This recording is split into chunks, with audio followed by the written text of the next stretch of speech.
Hola Valentina, buenos días. Antes de que empiecen las clases, batiste un récord, Valentina. No sé dónde te ubico, no sé si te veo la cara.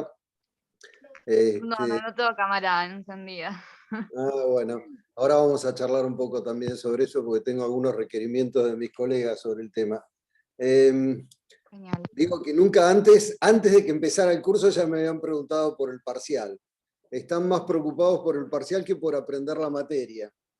Eh, Sí, creo que es el 4 de mayo. Puede haber alguna mínima diferencia porque creo que había una programación hecha, no sé si por la facultad, por quién, un poco antes, pero el problema que tenemos es que no nos consultaron y bueno, si cortáramos un poco antes, dejaríamos demasiados temas para la segunda parte del cuatrimestre, lo que haría muy pesado la segunda parte del cuatrimestre. Y además, por razones pedagógicas, nosotros consideramos que es mejor de esta manera. Así que lo más probable es que el parcial sea el 4 de mayo, salvo para aquellos alumnos que coincida con algún parcial programado para, por ejemplo, creo que a pedido, esto es por lo menos el planteo que hicieron los chicos del centro de estudiantes. Creo que el 4 de mayo está previsto el parcial de Penal 1. Entonces, si alguno tiene que dar penal 1, podemos adelantar el examen de obligaciones. Lo cual, bueno, no quiere decir que vamos a quitar temas, porque bueno, ahora vamos a charlar un poco sobre el tema. Pero bueno, Valentina, realmente me sorprendiste. Antes de que empiece el curso ya me estaban preguntando por el parcial. Bueno, empezamos ya, nos faltan 2 minutos para las 18:30, vamos a esperar si se suma alguna persona más. En principio hay 113, y si tomamos todos los inscriptos en las comisiones debería haber aproximadamente unos 300, 280 y pico creo que son, tomando ambos planes, ¿no? Plan viejo y plan nuevo. Pero bueno, No pasa nada. ¿cómo decía usted, Pablo? No, perdón, ¿cómo anda, doctor? Tengo el micrófono prendido, no puedo apagar. Ah, bueno, no, pensé que me contestaba o me decía algo a mí. No, bueno, una vez que empecemos la charla, yo les voy a pedir que silencien los micrófonos para evitar los ruidos que a veces, bueno, todos estamos un poco más cancheros con este tema del uso del Zoom y la virtualidad, ¿verdad? Bueno, si quieren arrancamos. Bueno, a ver cuántos somos, 147, sí. Esperamos un poquito más a ver si se suman. Tenemos prácticamente una asistencia del casi el 50%. Casi el 50% de los alumnos inscriptos. Bueno, veo acá que todos me dicen, bueno, ahora vamos a charlar un poquitito sobre este tema. Esta clase, esta reunión, esta charla que tenemos por vía de Zoom, en realidad lo que pretende más que nada es hacer una introducción, una presentación, hablar de cuáles son las reglas que tenemos para estudiar o para cursar esta materia, las recomendaciones que le hacemos, bueno, toda una serie de cosas que vamos a ir charlando hoy. Y entre ellas ver cómo nos arreglamos también para el parcial. Pero todavía faltan 2 meses, hay bastante, un poquito menos de 2 meses, pero hay bastante tiempo como para estudiar, como para prepararse, como para preocuparse de aprender la materia primero antes de pensar en rendirla, y en a ver cómo acomodamos el parcial. Bueno, larguemos entonces, ya somos 170.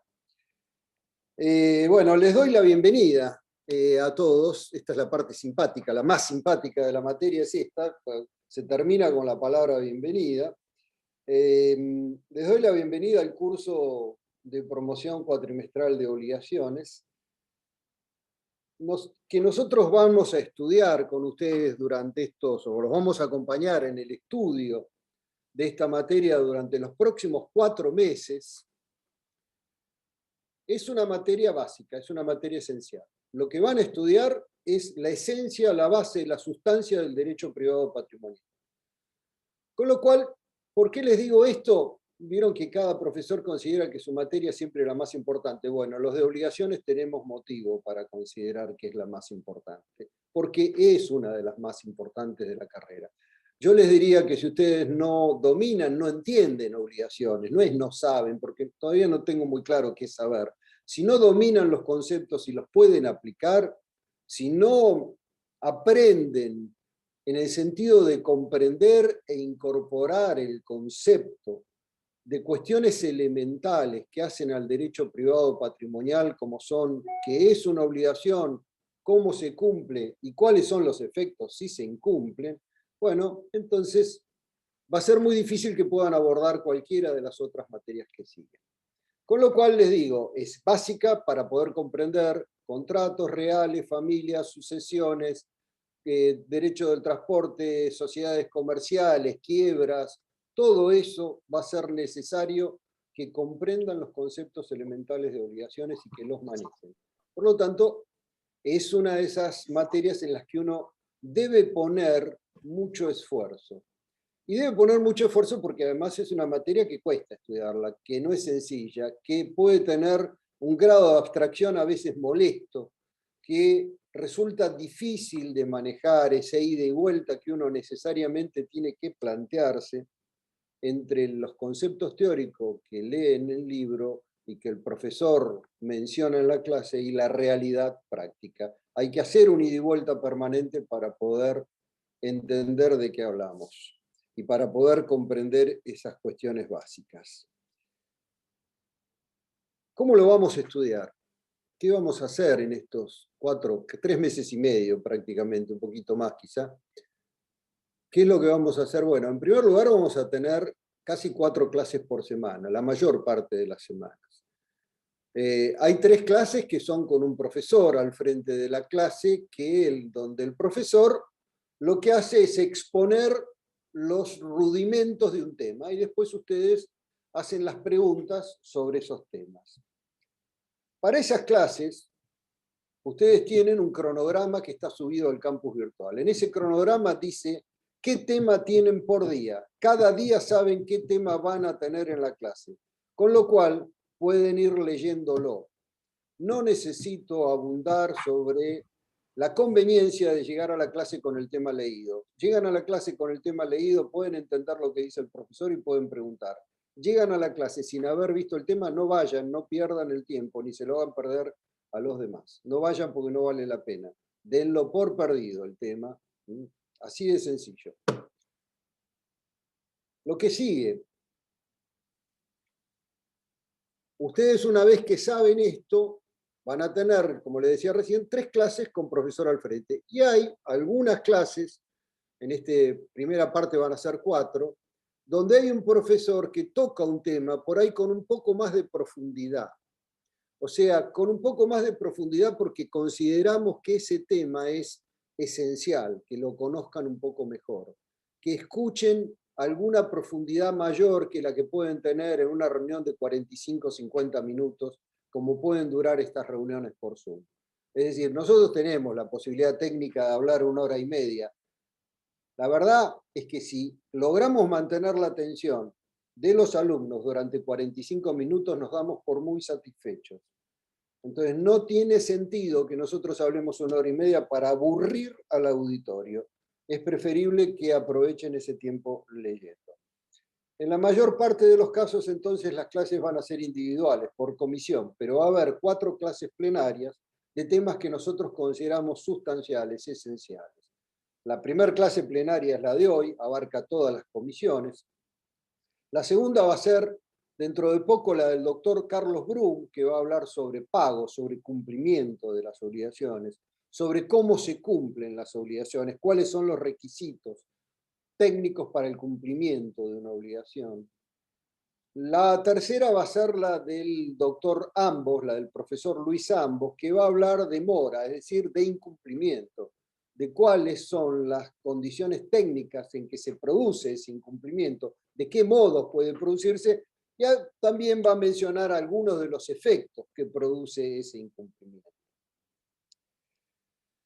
Finalmente van a tener una clase conmigo y con el profesor Tomás Marino sobre obligaciones dinerarias.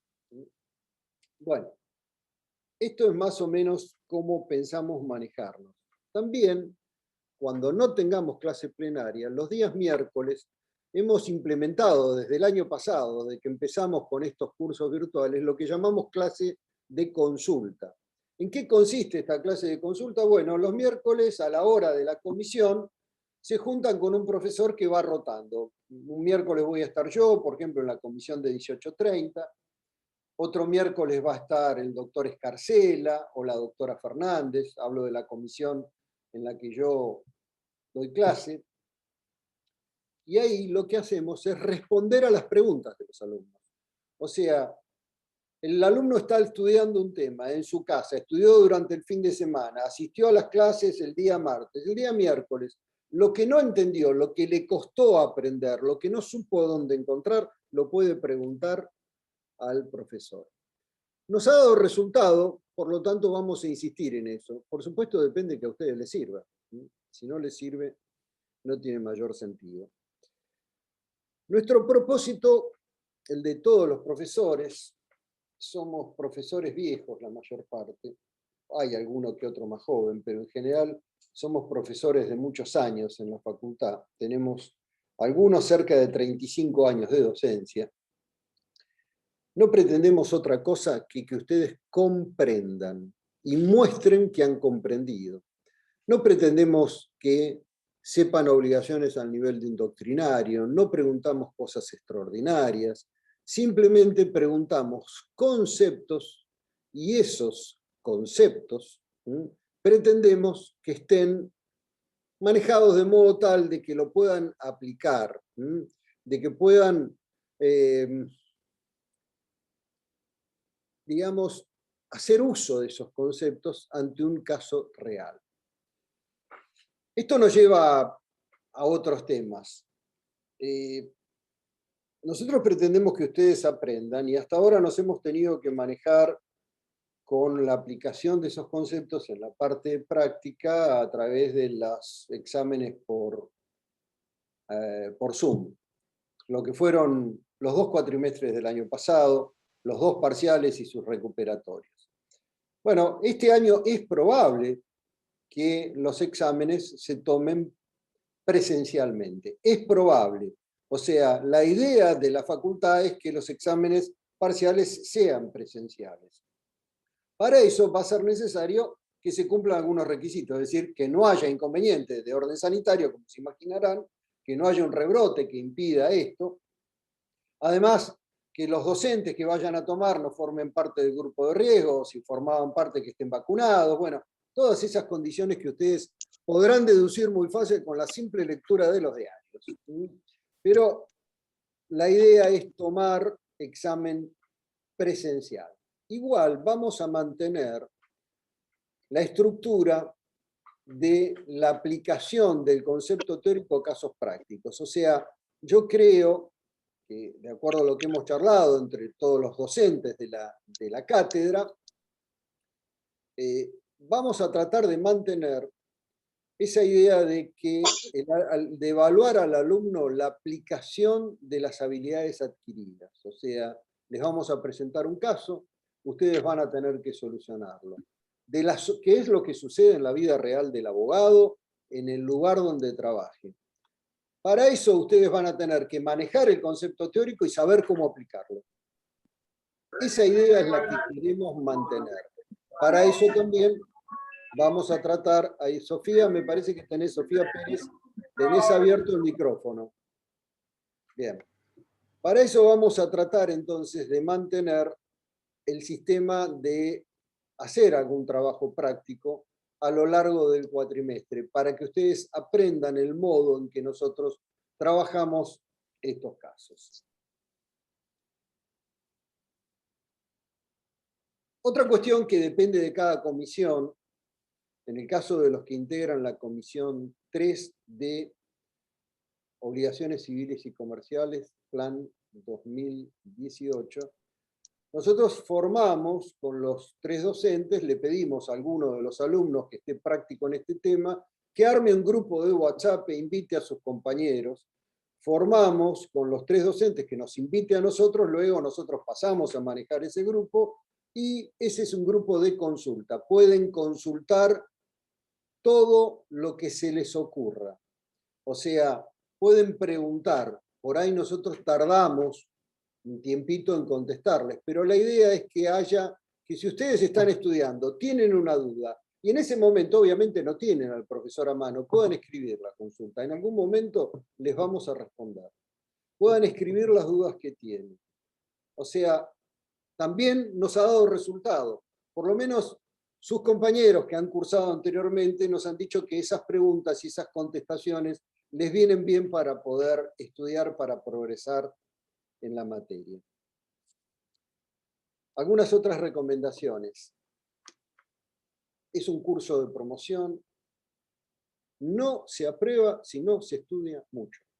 Esta materia exige mucho estudio, exige horas sentado frente a los libros y leerlos y tratar de entenderlos y a veces romperse la cabeza leyendo 1 y 10 veces algún párrafo para poder entender qué es lo que significa, haciendo un esfuerzo.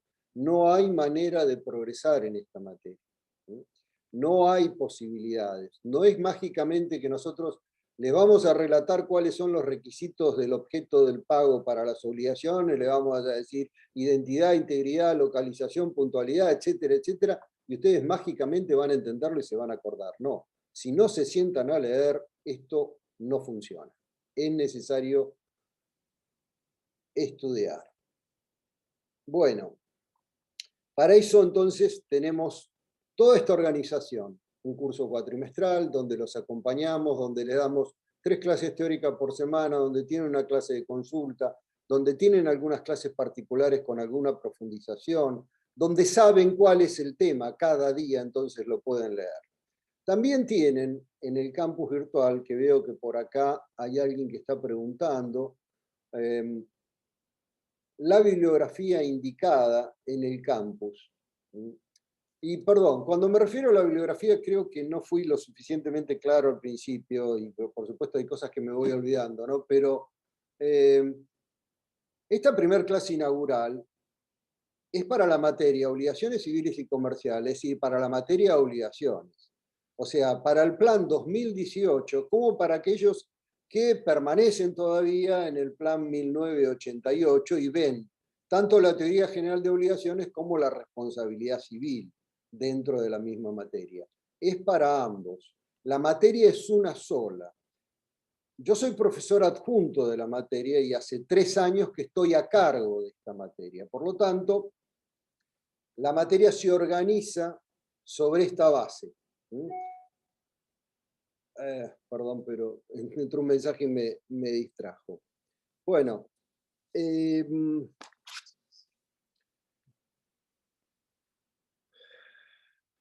tienen la bibliografía. En la bibliografía van a encontrar una bibliografía general que me refería, cuando hablaba de los planes, me refería a que es para ambos planes la bibliografía.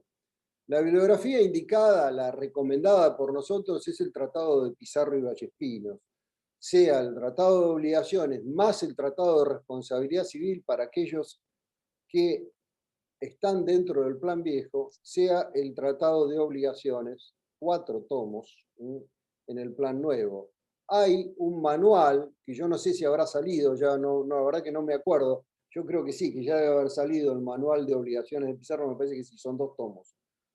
Manual de obligaciones de Pizarro Vallespino, sí, discúlpenme porque yo me acuerdo cuando salió la edición de 1999, que tardaron como 4 o 5 años en sacar el manual, sí, de este salió enseguida, de esta edición salió enseguida. Bueno, con el manual de Pizarro y Vallespinos está bien. Esa es la bibliografía recomendada.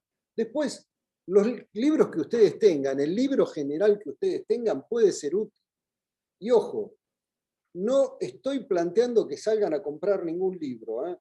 O sea, aquellos que tienen una bibliografía incluso anterior a la modificación del Código Civil, lo que les digo es, bueno, ya llevamos 6 años con el Código Nuevo, sería bueno que se ayornen un poco, pero si tienen eso, puede ser útil. Estén atentos a las modificaciones. Les va a costar un poco más a los que tengan un libro viejo. hay cosas que están mejor explicadas en los libros viejos que en los libros más modernos. Hay temas que están muy bien explicados en Salvat, actualizado por Acuña Anzorena en 1953, y está muy bien explicado, pero sin embargo hay cosas que se han modificado desde entonces para acá. Profesor, una consulta, ¿el de Jean Vías? Sí, por supuesto. Correcto. Jean Vías es uno de los maestros del derecho civil argentino. No, porque tengo un par de los manuales. Pero el manual es el manual, Emanuel, ¿es el manual actualizado? No, este es el viejo, pero sí, el actualizado no lo tengo ahora. ¿El manual de quién, perdón? ¿De Jean Vías con quién? ¿Con Rafa Venegas y Sazot? Sí, ese mismo. Con Rafa Venegas y Sazot. Y, ¿sabés qué pasa, Manuel? Yo te diría que sí, pero vas a tener que cambiar tanto sobre lo que dice Jean Vías ahí. Jean Vías, perdón que me demore 5 minutos en contestarle a su compañero, pero Jean Vías, sustancialmente, que fue un jurista brillante, fue un enemigo de la reforma de 1968. Okay. Escribió y sentenció como juez de la Sala A de la Cámara Nacional Civil en contra de la doctrina de reforma del 68 que terminó triunfando. El código actual es reflejo de aquella reforma del 68, de la línea que marcó Borda, no de la que marcó Jean Vías, que era la contraria. Entonces, de Jean Vías vas a encontrar mucha diferencia. Igual, hay cosas que Jean Vías son perennes, son permanentes, son clásicas. Jean Vías, por supuesto que te va a servir, pero vas a tener que cambiar muchas cosas. Miren, sobre los textos nuevos, Pizarro Vallespino, Marcelo López Mesa sobre Derecho de las Obligaciones. Son 2 tomos. El libro de Sandra Bierta, el de Norma Silvestre, que es un manual. El de Calvo Costa, si alguno lo tiene, que lo use. Para mí tiene algunos problemas ese manual. El manual de Calvo Costa tiene algunas cosas que no están suficientemente cuidadas, con todo respeto por lo que significa el profesor Calvo Costa, pero para mí no están suficientemente cuidadas. Después, Alterini. Nosotros usamos el libro de Atilio Alterini durante 30 años. La reforma refleja en gran parte el pensamiento de Atilio Alterini. Refleja muchísima parte del pensamiento de Atilio Alterini, que fue el alma mater del proyecto del 98, que se refleja en el código actual. Simplificando, recomendamos Pizarro. Si tienen un libro viejo, estén atentos a las modificaciones. Pero además, en cada bolilla, en cada unidad del programa, ustedes tienen la bibliografía especial. Entonces, perdón, buenas tardes. ¿De Pizarro los 4 tomos?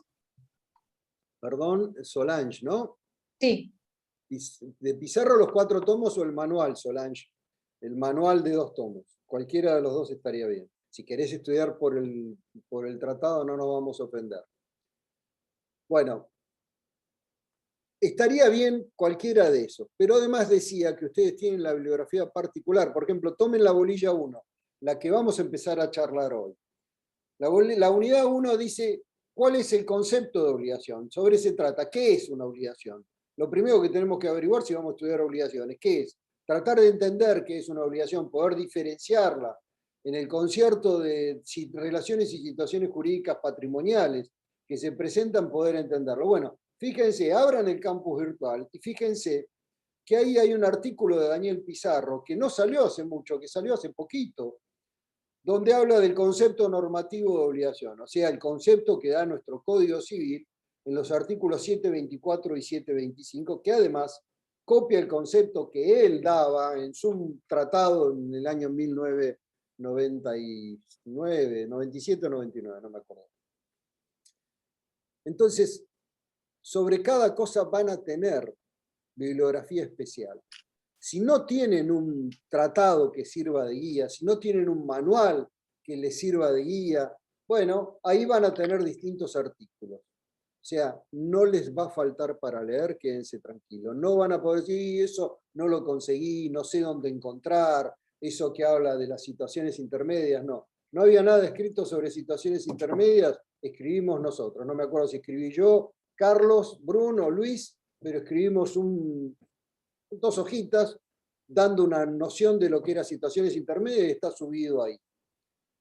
cada una de las cosas van a encontrar bibliografía. Por supuesto, como charlábamos recién con Emanuel, es preferible tener un manual. ¿Por qué? Porque uno se acostumbra a la lectura, al modo de escribir, prácticamente toma familiaridad con el estilo de escritura de un solo autor y estudia por ese autor. Entonces, después puede encontrar uno u otro que le guste un poco más, un poco menos, pero bueno. Con eso más o menos respondo a la pregunta que hacía alguien sobre la bibliografía. Acá tengo un montón de preguntas, ¿no? Pero hay uno que me pregunta, ¿únicamente la bibliografía subida al campus o se usa alguna otra? Bien, prohibido no hay nada. En realidad, no censura, no ejercemos, así que pueden leer todo lo que les ocurra.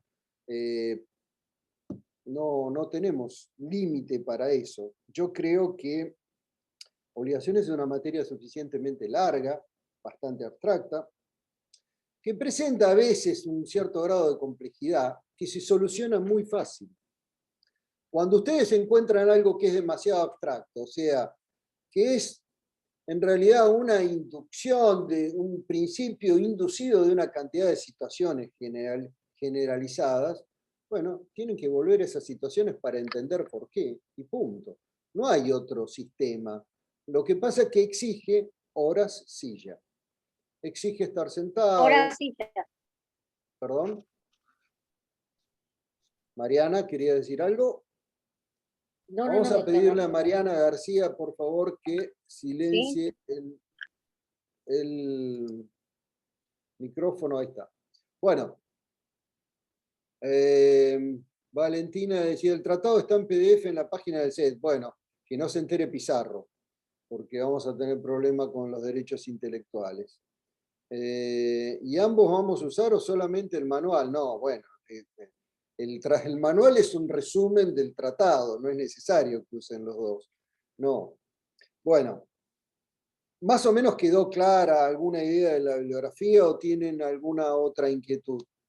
Esto es lo que recomendamos. Si tienen un libro viejo, pueden guiarse por el libro viejo. Obligaciones es la misma desde el derecho romano para acá. Teoría general de las obligaciones, decía Alterini, ha cambiado muy poco desde Justiniano para acá. Ha cambiado algo. Disculpe, profesor. Sí, Justina, ¿verdad?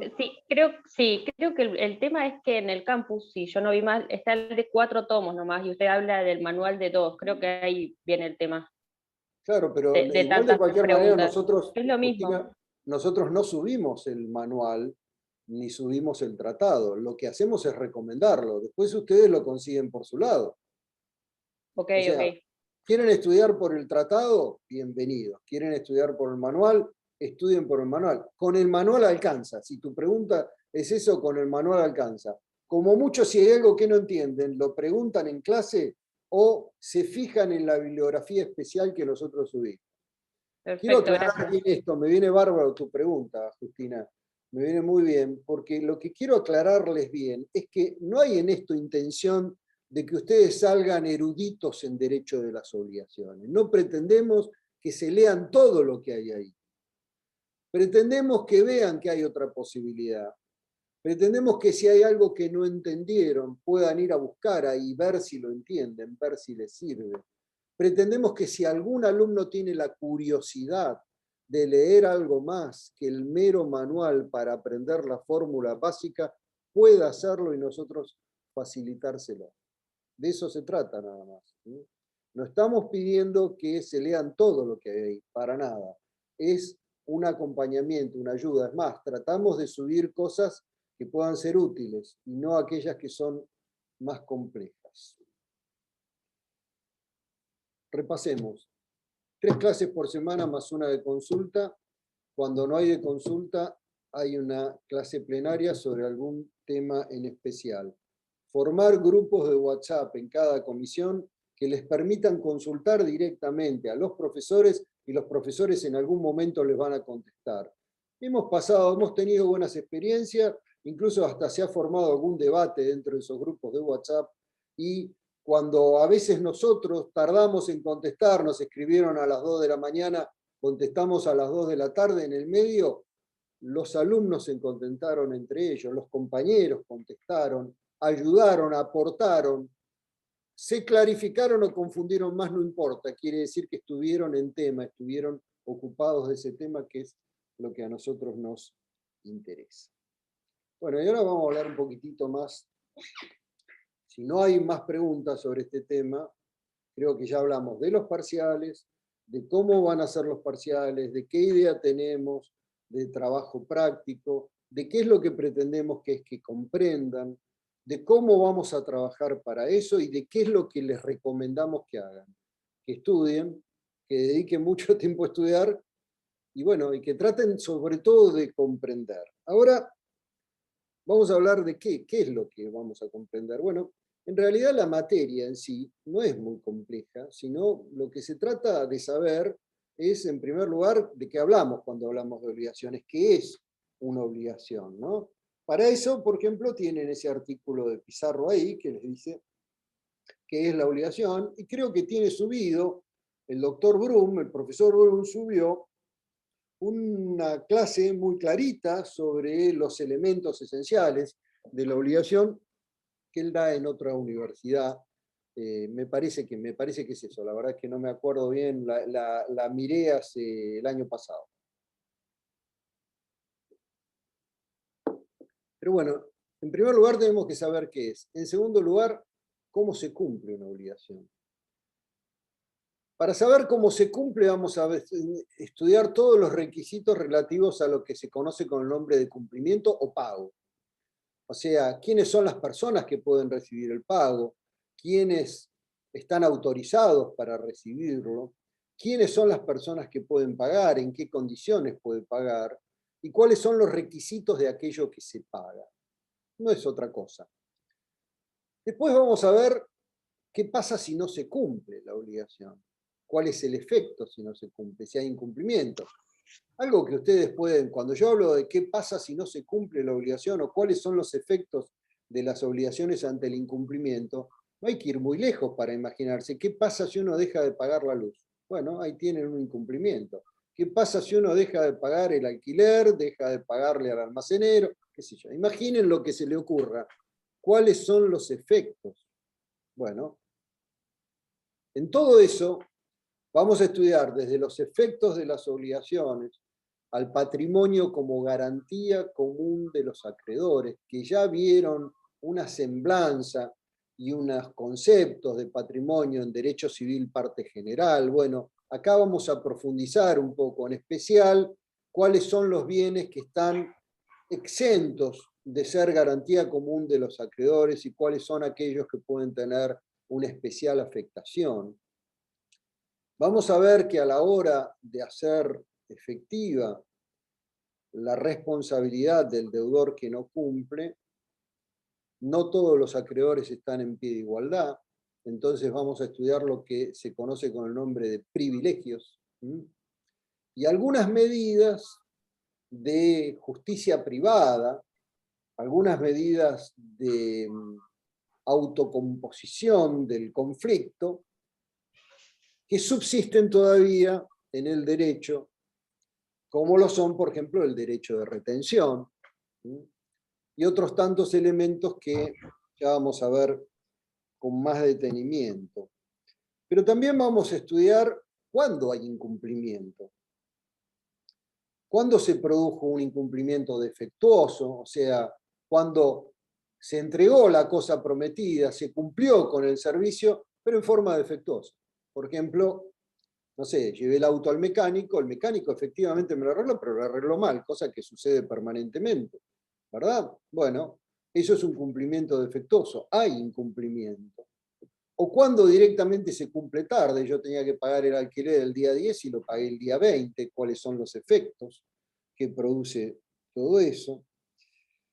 Vamos a ver qué pasa cuando se pacta una pena o multa, y vamos a hablar de cláusula penal.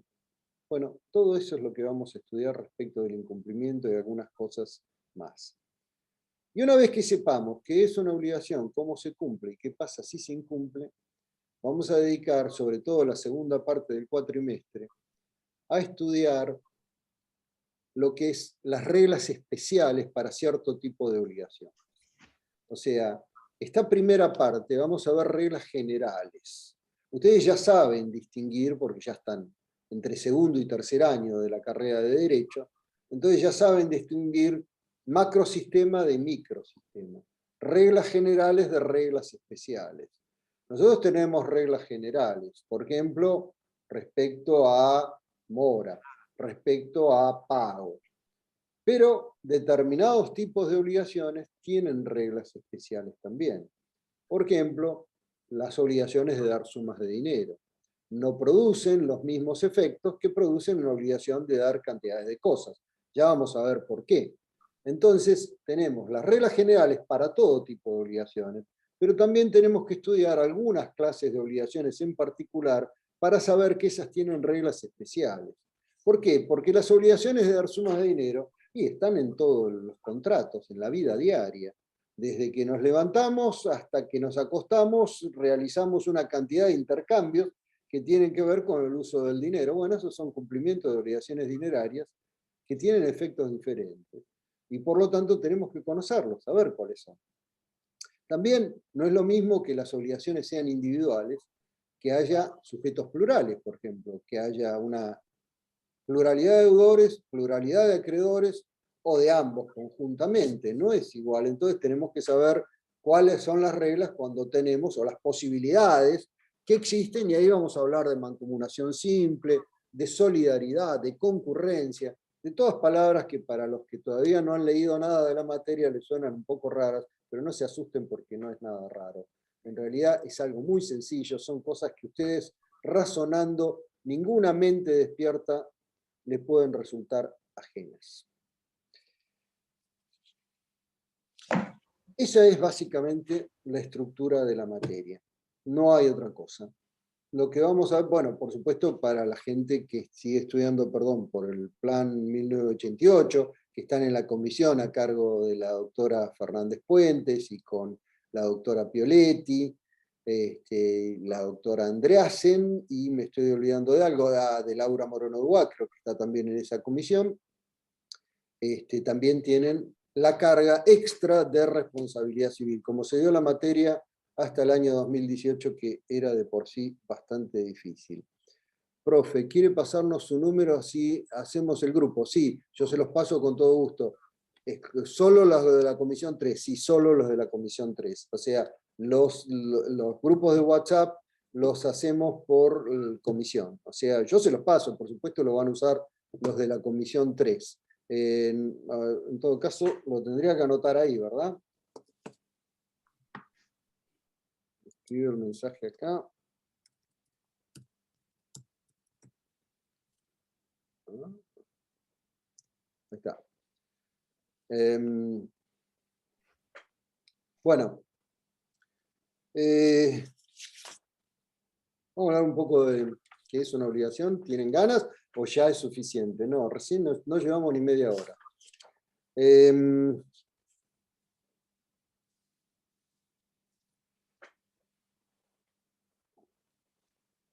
Tiene otra cosa, otra recomendación de profesor viejo nomás esta. Código. Obligación es una materia codificada. Ustedes ya saben que la materia codificada tiene como estructura fundamental el código. O sea, es el esqueleto de la materia está en el código. Por lo tanto, hay que leer, hay que estudiar con el código a mano e ir a cada rato a mirar el código y releer un artículo tantas veces como sea necesario. Hay artículos que los van a llegar a leer cerca de 100 veces. Los van a leer 100 veces el artículo y les van a dar un significado distinto muchas veces que los lean. No sé si ya les ha pasado, pero si vieron Civil 1, por lo menos a mí, creo recordar que en Civil 1 me pasó. La obligación entonces es una relación jurídica en virtud de la cual el acreedor tiene el derecho a exigir del deudor una prestación destinada a satisfacer un interés lícito y ante el incumplimiento a obtener forzadamente la satisfacción de dicho interés. Bueno, ¿cómo nos imaginamos una obligación después que leímos este concepto? A ver, más sencillo es, alguien tomó un colectivo para ir hasta su casa, cuando salió del trabajo, celebró un contrato de transporte. Ese contrato de transporte generó obligaciones, ¿verdad? La obligación del transportista es llevarlos sanos y salvos hasta su casa. Después van a ver particularmente que es una obligación de las llamadas obligaciones de resultado, un régimen específico y especial de obligaciones. Y la de ustedes de pagar el precio. Tenemos un sujeto acreedor, tenemos un sujeto deudor, recíprocamente son acreedores y deudores ustedes del servicio de transporte y ellos son acreedores del precio del transporte. Tenemos un objeto, que en este caso está dado por la conducta que va a satisfacer el interés lícito que tienen ustedes, en qué consiste en que lo lleven, que lo dejen subir al colectivo, que mejor si se pueden sentar en el colectivo, si no se pueden sentar viajarán colgados, pero bueno, viajarán parados, pero que lo lleve sanos y salvos hasta la parada, ¿verdad? Bueno, en eso consiste la prestación, en satisfacer ese interés. Entonces tenemos sujetos, tenemos un objeto, tenemos un vínculo que hace que esa obligación sea coercible, a punto tal que si ustedes no pagan el pasaje o no tienen la tarjeta subcargada, lo bajan del bondi, ¿verdad? O sea, no pueden subir si no pagan el precio. O sea, que es un vínculo coercible. Existe la posibilidad del acreedor de exigir el cumplimiento forzadamente. Entonces tenemos sujetos, tenemos objeto, tenemos vínculo. Tenemos además otros elementos que se consideran elementos externos a la obligación, no ya elementos internos, como son la causa. Ustedes ya vieron algún concepto de causa, la suma de condiciones positivas y negativas, bueno, todas esas definiciones que ustedes ya conocen. Causa-fuente, en este caso, sería cuál es la razón que genera esa obligación, cuál es el motivo que genera esa obligación, cuál es la causa jurídica generatriz, que en este caso sería un contrato de transporte. O sea, ¿qué es lo que provocó la obligación? El contrato de transporte. ¿Y cuál es la finalidad del contrato de transporte? Bueno, la finalidad, hay una finalidad típica que tiene que ver con toda persona que se sube al colectivo que quiere que lo transporten hasta determinado lugar. Y una finalidad típica para la empresa de transporte que consiste en percibir el precio. Pero también puede haber, si están expresados y de alguna manera se puede conocer, alguna finalidad, algún móvil personal, alguna finalidad particular. No sé, me subo al bondi en la esquina de mi casa para ir hasta la facultad. Y el colectivero, que ya sabe que yo tomo el colectivo a determinada hora porque quiero llegar a la clase a determinada hora, bueno, ya me conoce y conoce ese móvil, esa finalidad particular. Entonces tenemos los sujetos, sujeto acreedor, sujeto deudor, o lado activo y lado pasivo. Tenemos el objeto, que es la conducta que satisface el interés lícito, la llamada prestación, conducta que satisface el interés lícito. Tenemos el vínculo, que hace que pueda ser exigido forzosamente o forzadamente esa conducta. Tenemos una causa fuente, que es la razón por la cual esa obligación se genera, y tenemos una causa fin, típica, objetiva, y una causa fin subjetiva, móvil, o como quieran llamarlo, que es la intención particular que alguno de los acreedores pueda tener o expresar, o la otra parte conocer en el momento en que se está ejecutando o se va a ejecutar la obligación. Ahora podemos releer de nuevo, después que con el ejemplo del contrato de transporte es sencillo, ¿verdad? Podemos releer de nuevo y decir, la obligación, ¿qué es? Es una relación jurídica, porque hay una relación jurídica entre el pasajero y el colectivero, en virtud de la cual el acreedor, supongamos el pasajero, tiene derecho a exigir del deudor una prestación destinada a satisfacer un interés lícito. La prestación es conducta, está destinada a satisfacer el interés lícito de transportarse, y ante el incumplimiento, a obtener forzadamente la satisfacción de dicho interés. Esta introducción, esta mera ejemplo que les pongo, en realidad lo que yo pretendo con esto es que ustedes adopten como criterio la lectura del concepto teórico y el permanente ida y vuelta con un caso práctico que les permita comprender y aplicar ese concepto teórico a la realidad, porque si no logran hacer eso, y es muy difícil que entiendan, no se puede girar absolutamente en el abstracto.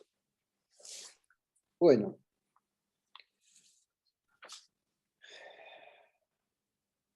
Ahora que tenemos alguna mínima idea de qué hablamos cuando hablamos de obligaciones, pusimos un mero ejemplo, conviene que ubiquemos un poquitito en qué sector del derecho estamos, o sea, dónde estamos. Una de las formas de poder entender bien la materia es tratar de ubicarse, en qué parte estamos, qué es lo que estamos buscando. Estamos buscando identificar las obligaciones. ¿Qué son las obligaciones? Tenemos el concepto y vimos un ejemplo para tratar de entenderlo. ¿Qué son? Forman parte del derecho privado patrimonial. Muy bien, dije yo de entrada, son la parte esencial, son lo básico. La sustancia, miren, si no tienen claro esto, no va a andar esto.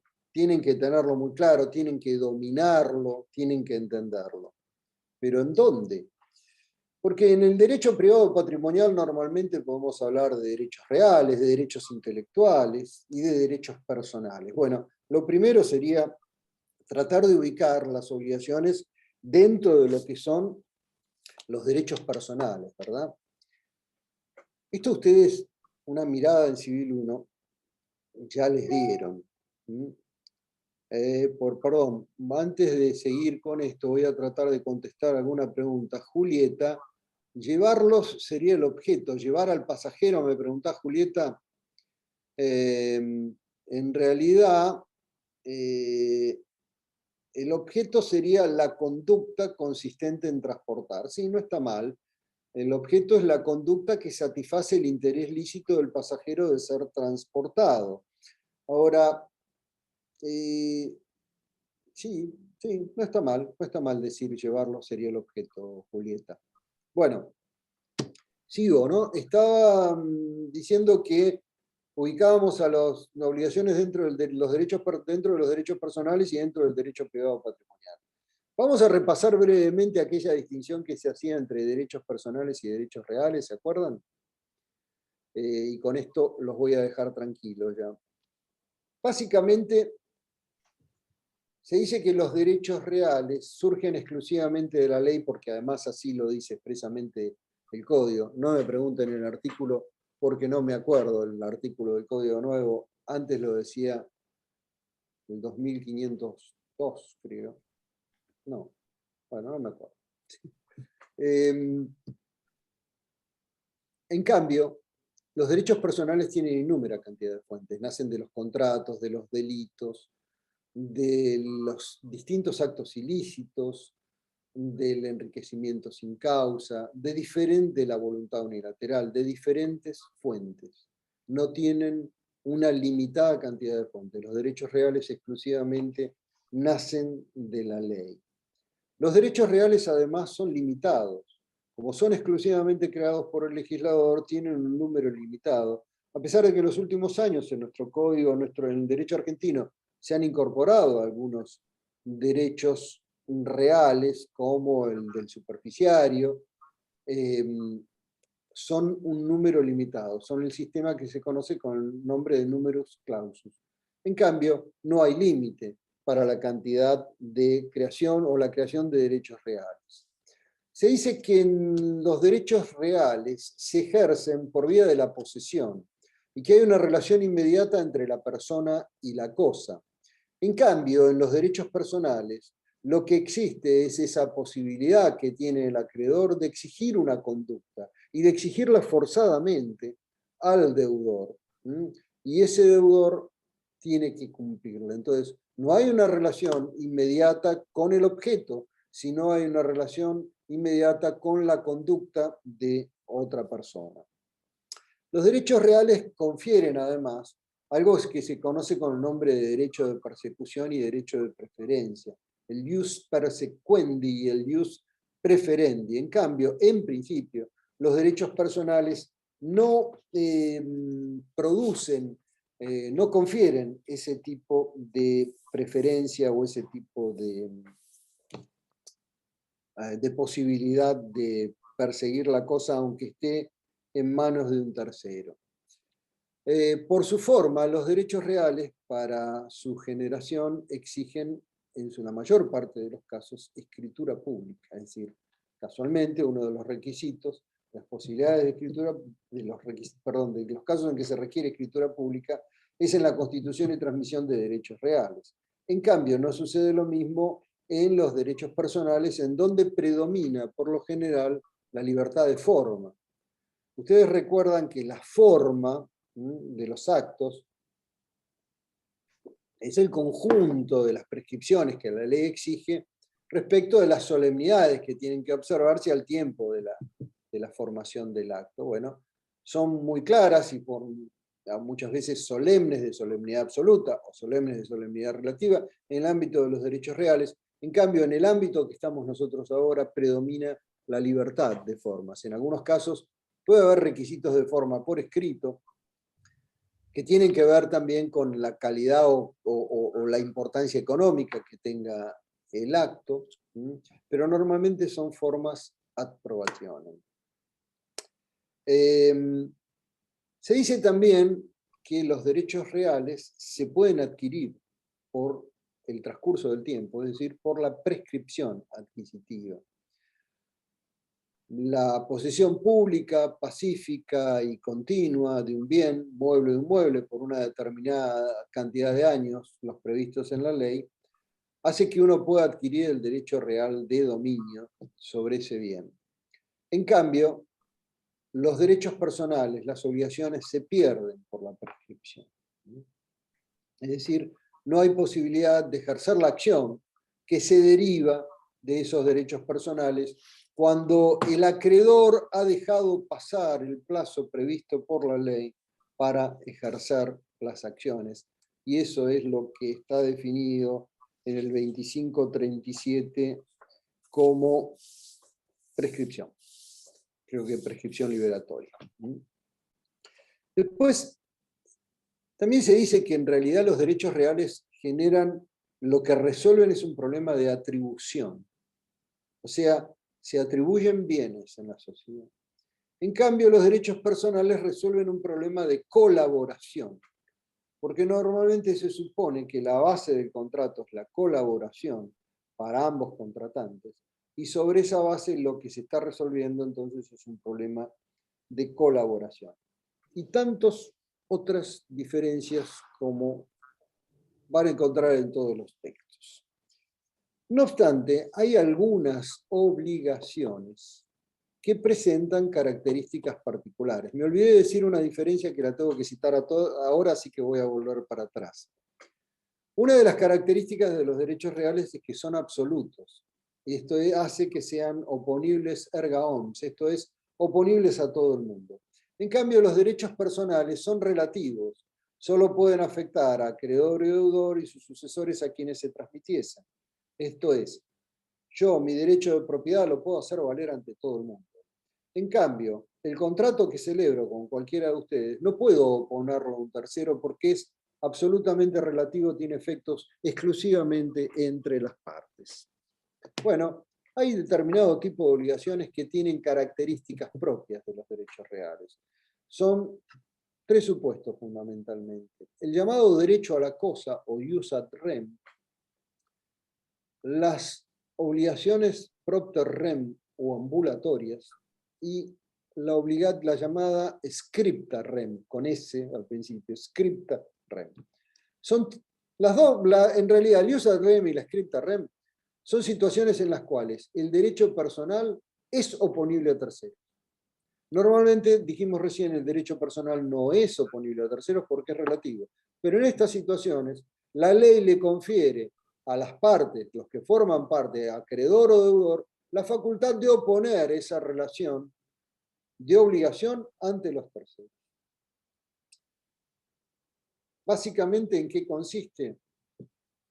El derecho a la cosa es, pese a que no tenga yo todavía un derecho real que sea oponible a terceros, si yo compré un departamento en El Pozo, por ejemplo, un departamento que se esté construyendo, pagué más del 25% del precio y tengo la posesión del departamento, o puedo demostrar que he recibido la posesión de una cadena de posesiones válida, en esos casos puedo oponerla a los terceros que quieran embargarla y ejecutarla de manos, por ejemplo, de la empresa constructora.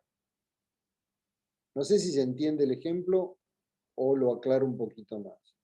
Si yo compro un departamento acá enfrente, lo están construyendo, pago el 25% del precio, lo terminan, me mudo, la empresa a cuyo nombre está la propiedad, está el dominio de ese departamento, porque como todavía no terminé de pagarlo, no me lo transmitió, esa empresa quiebra y los acreedores quieren embargar mi departamento, el que yo pagué el 25%, y rematarlo, yo les puedo poner mi derecho. Eso es el ius ad rem. Es un derecho personal a la cosa oponible a terceros. Están los artículos 1170 y 1171. Los quiero meter la pata porque yo con los artículos del Código Nuevo me suelo perder con toda frecuencia, pero creo que es 1170 y 1171, efectivamente. 1171 con más precisión. En esos supuestos van a ver que dice: los boletos de compra-venta de inmuebles de fecha cierta otorgados a favor de adquirentes de buena fe son oponibles, puedo hacerlo valer ante otro, al concurso o quiebra del vendedor, obviamente a los acreedores que están en el concurso o quiebra del vendedor, si se hubiera abonado como mínimo el 25% del precio. Ese es un supuesto de una obligación que permite hacerla valer frente a un tercero.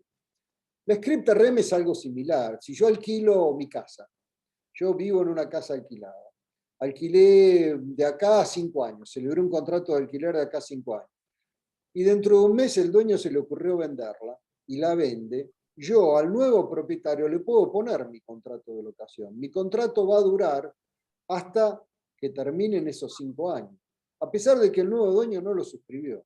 Esa es una obligación, un derecho personal oponible a un tercero. ¿Se entiende el ejemplo?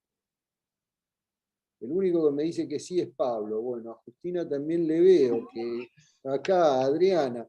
Sí, perdón, me olvidé de un detalle. Los profesores, somos todos profesores, como les dije al principio, mayores adultos, dirían actualmente, y nos gusta verle las caras a los alumnos. Nos gusta que participen, no nos pongan la foto. Si quieren poner la foto y jugar al truco, hagan lo que quieran, chicos, pero la verdad no nos es útil la cara puesta en la foto. Nos queremos ver, a ver qué es lo que le parece. Queremos tener un feedback, una posibilidad de ver las caras y de ver si nos están entendiendo, si, como recién veía, por ejemplo, había alguno que estaba bostezando y con toda razón, porque se había puesto un poco aburrido esto. Bueno, necesitamos eso. Bueno, profesor. Finalmente, las propter rem, y ya ahora abrimos Profesor, lugar para las preguntas que...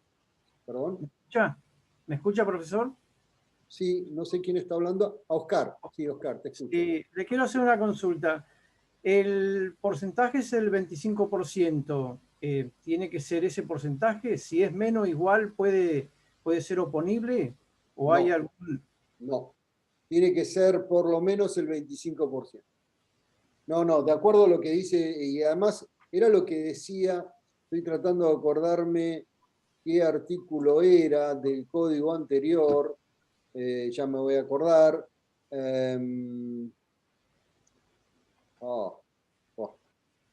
El código anterior decía lo mismo, fue una reforma que introdujo la ley 17711 en 1968, que permitió, porque sobre todo en los años 60 y en especial en Mar del Plata, se construyó mucho desde el Pozo, toda la avenida Colón. Y en esa época, al final de los años 60, fue cuando salió la reforma, por la cantidad de quiebras y estafas que había habido de gente que había pagado su departamento, y al momento en que estaba viviendo ahí, venían y se lo remataban. Bueno, esa solución exigió por lo menos 25% del precio y posesión. Posesión. Después hubo algunas restricciones, Oscar.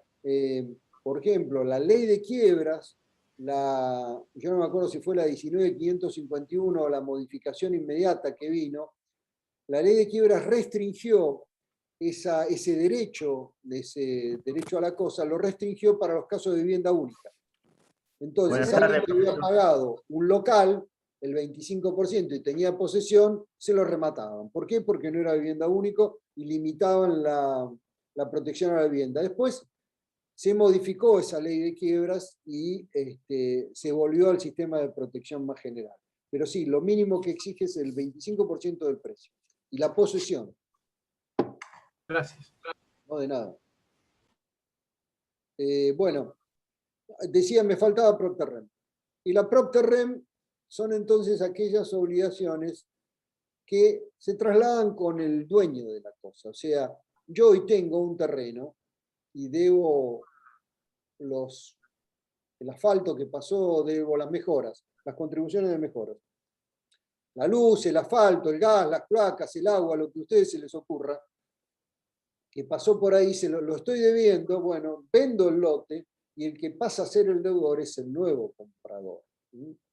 Entonces, la obligación PropTerrem es aquella que cabalga con la propiedad de la cosa, la que se desplaza con la propiedad, con la relación de señorío más que con la propiedad, porque también abarca la posesión, incluso en algunos casos la tenencia.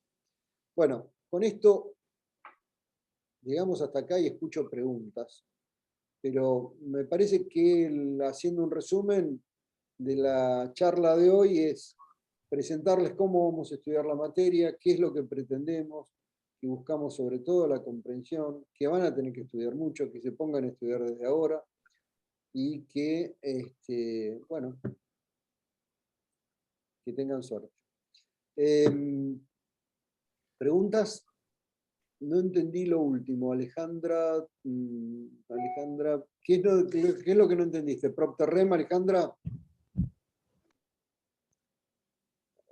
Pablo, lo último no escuché. Bueno, PropTerrem. Las obligaciones PropTerrem, en realidad, lo que no se sabe es quién es el sujeto deudor. Se sabe quién es el acreedor en principio, pero está indeterminado el sujeto deudor. Entonces, acá la cuestión es que se desplaza la deuda según quién sea el propietario de una cosa. Vamos a suponer que yo compro un terreno acá enfrente. Ese terreno, cuando se lo compro al vendedor, al tipo que es el dueño, le compro el terreno, le pago el precio, hacemos la escritura. Normalmente el escribano va a pedir las deudas de todo lo que se debe, pero por ahí se puede haber escapado alguna. Bueno, para el acreedor, el deudor también soy yo. Vamos a suponer que en vez de comprarlo, directamente voy y lo ocupo, y dentro de 20 años pretendo adquirir el dominio por usucapión. Si yo invoco la posesión, como poseedor también soy deudor de lo que se deba por el asfalto que pasó frente al terreno, por la obra de agua que se haya hecho en la vereda. En esos casos, yo soy deudor por la contribución de mejoras. También lo es el titular de dominio. Pero lo que quiero decir es que si antes hubo un titular y ahora hay otro, va cambiando la deuda conforme a esa relación de señorío sobre la cosa. Más o menos es. Repita ScriptaRem. ScriptaRem es yo alquilo una casa por 5 años. Dentro de 2 meses el propietario decide venderla. Yo le puedo oponer al nuevo propietario, que no formó parte del contrato de locación, porque no estaba. Yo firmé con el propietario que estaba en ese entonces. Le puedo oponer mi contrato, puedo hacer valer mi contrato, a pesar de que él no lo firmó, a pesar de que él es tercero.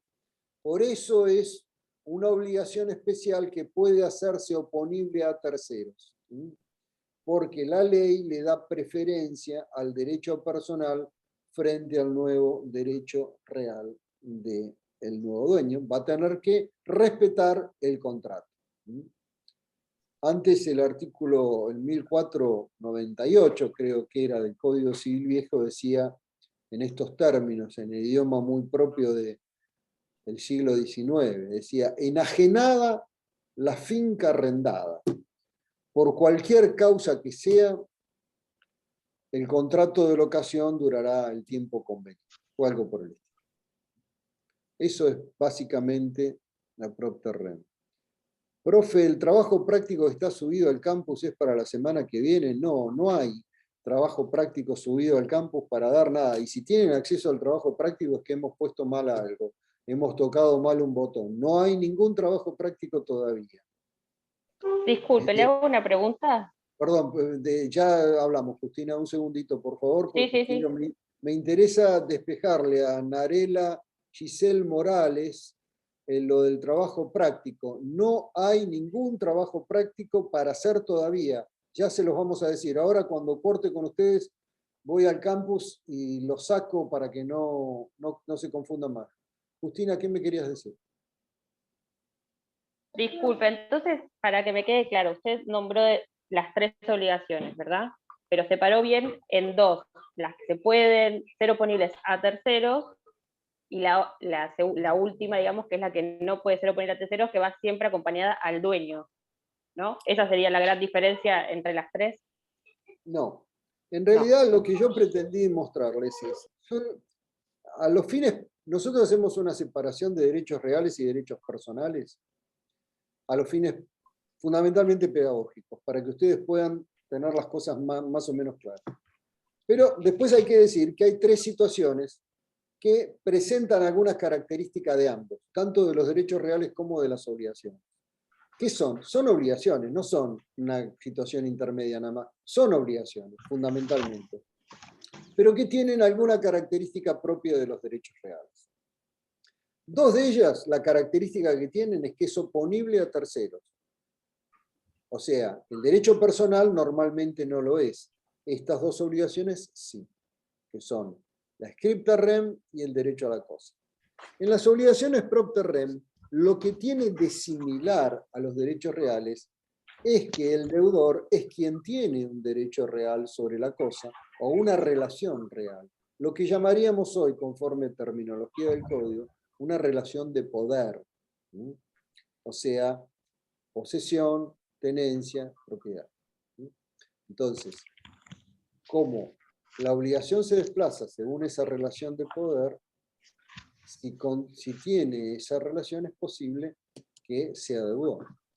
Es la diferencia que existe entre estos 3 tipos de obligaciones con el resto de las obligaciones que no son oponibles a terceros. De López Mesa, por supuesto que se puede estudiar. Se puede estudiar sin ninguna clase de problema. Marcelo López Mesa es un profesor de posgrado, es un profesor que a veces tiene sus opiniones muy particulares. Es excelente el libro de él, pero es un libro que no sé si es para ustedes.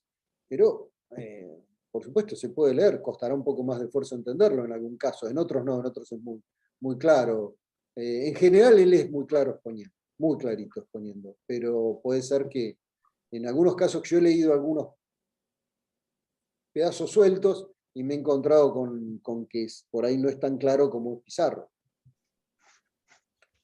Bien. ¿Qué más? El práctico, bueno, no, ¿qué más? A ver. La segunda edición de Derecho de las Obligaciones de Atilio Aníbal Alterini sirve. La segunda edición. La segunda, la primera, la quinta, la décima debe tener más o menos 18 ediciones. Alterini, Ameal y López Cabana. Por supuesto que sirve. Lo único que tengan en cuenta es que es anterior al Código Nuevo.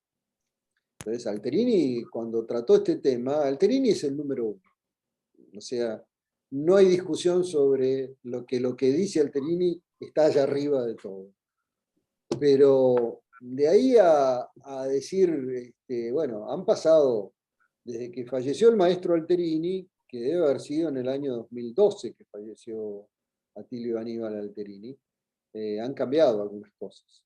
Casualmente en ese año estaba el proyecto, Y bueno, hace 9 años de esto. En el medio tenemos un código nuevo y la edición de él no está actualizada. El manual de Sandra Bierba creo que lo mencioné de entrada, sí, por supuesto. Lo que pasa es que el manual de Sandra Bierba no es un manual orgánico que trate orgánicamente toda la materia, no es el libro de Pizarro, incluso no es el libro de Alterini que trata orgánicamente todos los temas. El manual de la profesora Bierba, que es extraordinario, porque las cosas que escribe esa mujer son muy buenas, están muy bien hechos. Toca más temas sueltos, no toca todos los temas que ustedes tienen que saber, pero por supuesto lo pueden usar. El de Norma Silvestre también. Todos los manuales. Si me dan a elegir a mí, yo me quedaría con el de Pizarro, con el de Ossola, con el de López Mesa. Pero yo ya la estudié. ¿Qué quieren que les diga? La sigo estudiando, ¿no? Pero les diría que yo les recomendaría siempre Pizarro porque es más claro, en general tiene definiciones mucho más concretas.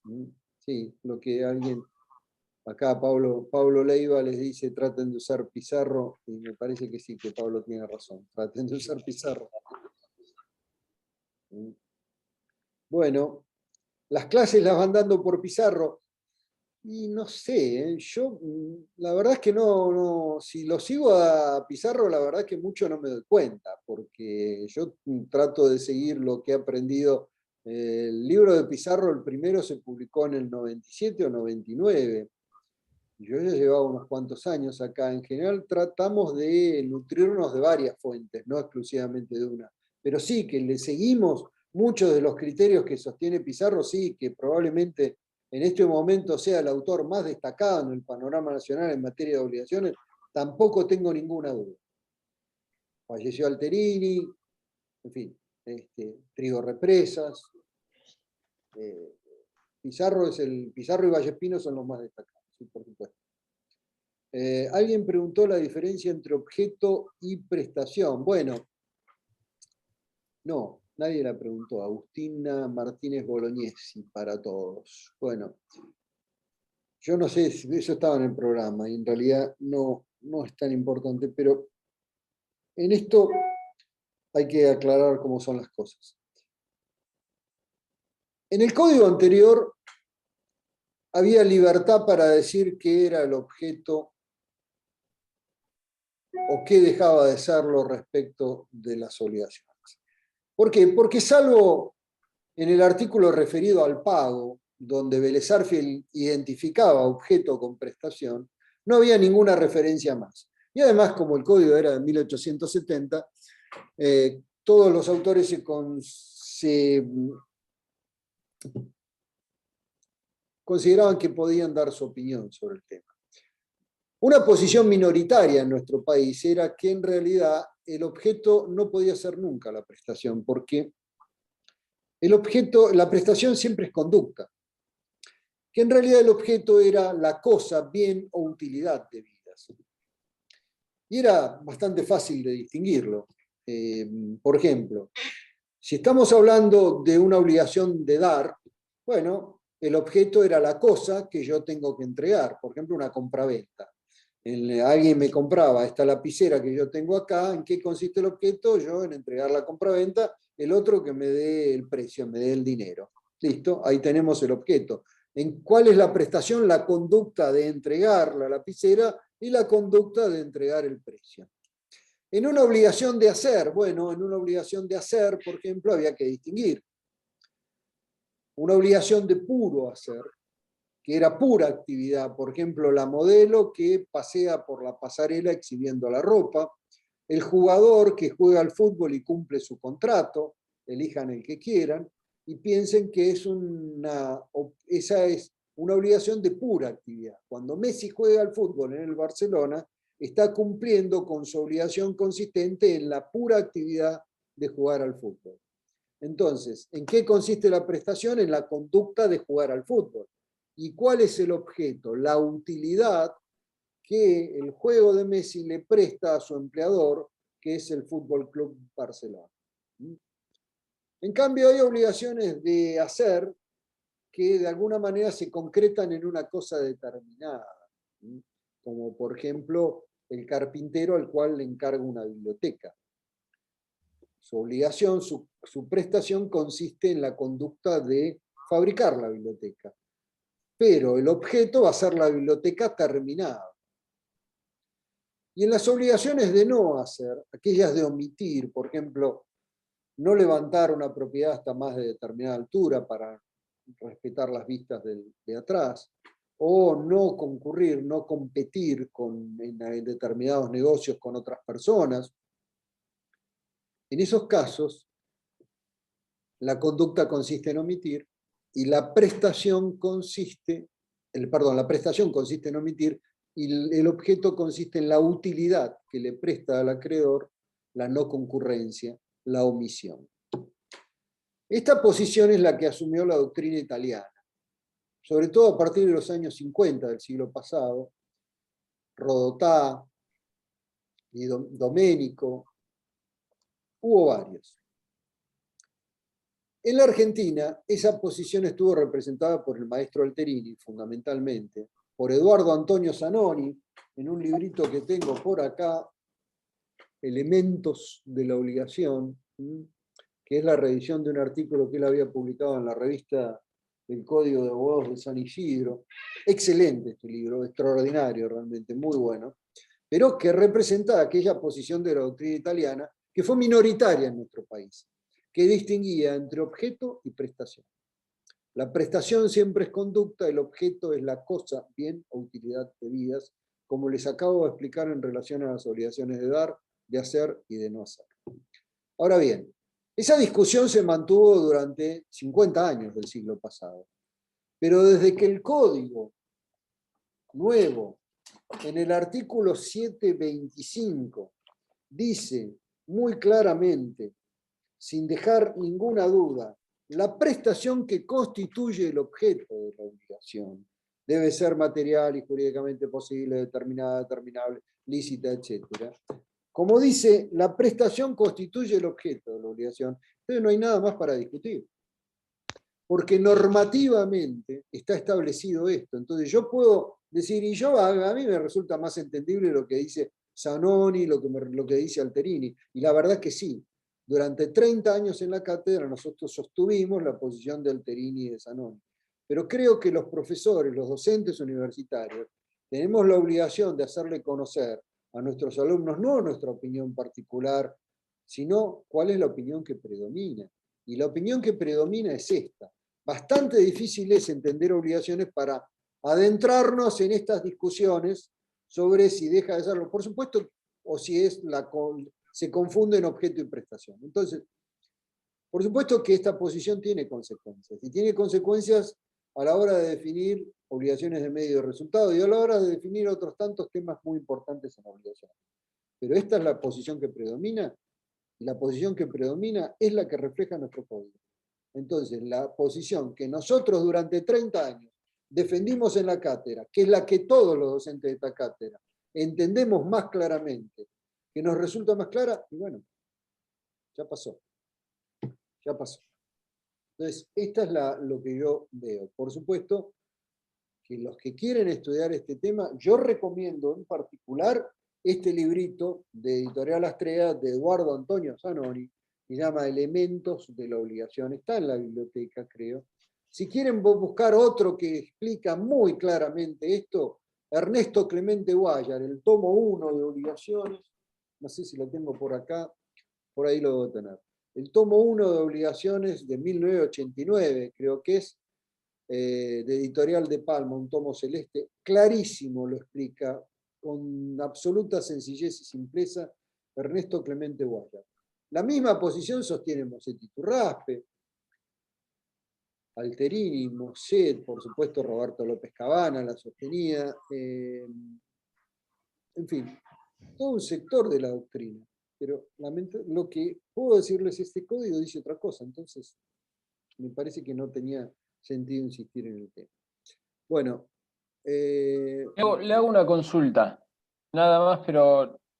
Sí, Juan. No es relevante. ¿De dónde radica la importancia de hacer, digamos, la aclaración de que el interés tiene que ser lícito y no puede ser ilícito, que pareciera que hablando de normas y de leyes sería algo lógico, digamos. Bueno, claro. Vos estudiaste Civil 1 no hace mucho, Juan, ¿no? Bueno, ¿te acordás de la definición de acto jurídico? El Sí. acto voluntario, lícito, que tiene por fin inmediato constituir, modificar, extinguir derechos o obligaciones, ¿verdad? Más o menos algo así decía, Sí, por sí, lo sí. menos en la época que yo estudié, pero uno de los requisitos era que fuera lícito. Bueno, esto es la misma relevancia. Si el interés es ilícito, se estaría diciendo que es posible exigir forzadamente el cumplimiento de una obligación por parte de aquel quien tiene un interés ilícito. Por ejemplo, yo te contrato para hacer contrabando. Y si no aclaráramos que el interés es lícito, yo podría exigir forzadamente que vos cumplas con el contrabando. Pero como mi interés no es lícito porque implica la infracción a una norma, inclusive una norma aduanera o una norma de tipo penal, no hay posibilidad de exigir forzadamente, no hay obligación, porque el interés no es lícito. Bien, No sé, tiene que ver más con una cuestión de completitud, o para no dejar una laguna en términos normativos, que para... Entiendo, puede ¿no? ser. Yo en realidad creo que forma parte, cuando vos haces definiciones en materia legislativa, haces una definición completa. No se trata exclusivamente de que tenga que ver con una necesidad de completitud, que puede ser, pero vos fíjate, si el interés lícito fuera amparable por el derecho, entonces podría generarse una obligación. Como el interés ilícito no puede ser amparable por el derecho, no se puede generar una obligación. De ahí a que se ponga que la licitud es una característica esencial del interés. Por ejemplo, yo no puedo reclamar daños y perjuicios porque me cierran una actividad ilícita, no sé, un garito donde hay juego clandestino, prohibido por lo que fuera, la ley de la provincia de Buenos Aires o la ley nacional o lo que fuera, o porque tengo un casino clandestino, o exploto cualquier actividad que vos puedas imaginarte de las prohibidas. En ese caso, si me lo cierran, no puedo reclamar daños y perjuicios por lucro cesante. No hay un interés lícito ahí. Entonces, de ahí que la obligación para poder ser tal, lo que implica necesariamente la exigencia forzosa, necesite la licitud. Igual que el acto jurídico cuando se define como acto lícito. El acto ilícito no es un acto jurídico. Bueno, claro, bien dice acá Lucas, Yusi, para no dar lugar a la exigencia de la obligación. Acá alguien pone la definición del 931. La obligación se extingue por confusión cuando las calidades de acreedor y deudor se reúnen en la misma persona en el mismo patrimonio. ¿Puedo explicarme el artículo? Se daría cuando se da entre personas casadas, bueno, salvo que las personas, que el matrimonio sea de tal simbiosis que uno se elimine a otro, que lo he visto en algunos casos a lo largo de la vida, pero no es este supuesto, no. En realidad, medios de extinción lo van a ver mucho más adelante, no se preocupen. Primero hay que averiguar qué son las obligaciones y cómo se cumplen, después van a ver los otros medios de extinción. No, para Enrique Brisa, que hizo alguna pregunta relativa a esto, le comento. La confusión es cuando se reúnen en una misma persona, no en dos personas separadas, las calidades de acreedor y deudor. O sea, un tercero hereda al acreedor y hereda al deudor. Se mueren acreedor y deudor y es heredado por la misma persona. O el acreedor hereda al deudor o el deudor hereda al acreedor. En esos casos se reúnen en una misma persona por confusión las calidades de acreedor y deudor. Supongamos que yo le debo a un tío lejano que además me ha instituido heredero. Bueno, en el momento en que él muere y yo recibo la herencia, y no tiene sentido que yo saque de un bolsillo para pagarle al otro bolsillo. Entonces se extingue la obligación por confusión. A eso se refiere cuando se habla de confusión. Por suerte, en los matrimonios no se produce esa situación a tal efecto de que las personas se confundan. Bueno, en el caso de usucapión, ¿podría darse la extinción o el acreedor pasa a ser deudor de la persona que dispone de un terreno? Bueno, Sharon, que es la que hace la pregunta, la usucapión es un modo de adquirir el dominio por el transcurso del tiempo, alguien que posee un bien, mueble o un mueble, por el tiempo previsto por la ley, mediante el uso público, pacífico, continuo, sin oposición de terceros. Eso es un modo de adquirir el dominio. Si eso produce confusión, bueno, únicamente que el que adquirió por usucapión sea acreedor de alguna obligación pro terreno. Por ejemplo, si el que adquirió por usucapión es el vecino, que es acreedor por la medianera, en ese caso sí se va a producir la confusión de la obligación de pagar el muro medianero. ¿Por qué? Porque ya pasa a ser un solo propietario. Ese sería el único supuesto que se me ocurre. Bueno, chicos, yo por mí seguiría charlando, no tengo problema, no tengo apuro, nadie me corre, pero reserven para mañana. Creo que con alguna claridad mayor que incluso la exposición que yo puedo darles, hay algunos docentes que han preparado algunos trabajos en PowerPoint para poder explicarles todo esto con mucho más claridad y que han hecho algunas cosas ingeniosas que ya he visto y que, bueno, deseo que puedan aprovechar. Si no hay más preguntas, nos vemos. A los demás, a los que están en otras comisiones, los voy a volver a ver ya sobre el fin de abril, creo, para la clase de dinerarias. Y a los de mi comisión, a los de la comisión 3, bueno, en ese caso los voy a ver el martes que viene. Mañana creo que tienen clase con Oscar Escarcela y el viernes con Andrea Fernández, lo de la comisión 3. Bueno, chicos, les deseo mucha suerte en el curso. Bueno, y cualquier cosa, estamos a disposición. Nos vemos entonces... perdón, un detallecito más. Van a encontrar clases grabadas en el campus. Si hay un tema que no entienden, que no pudieron asistir a la clase o lo que fuera, buscan en el campus, en la unidad, van a encontrar clases grabadas. De media hora, de 40 minutos o lo que fuera, van a encontrar el tema relatado, contado por un profesor. Así que bueno, ahí pueden encontrar una ayuda más. Nos vemos entonces el martes que viene. Hasta luego. Muchas gracias, hasta luego. Gracias. Hasta luego, gracias. Chao, profe, gracias. Hasta luego.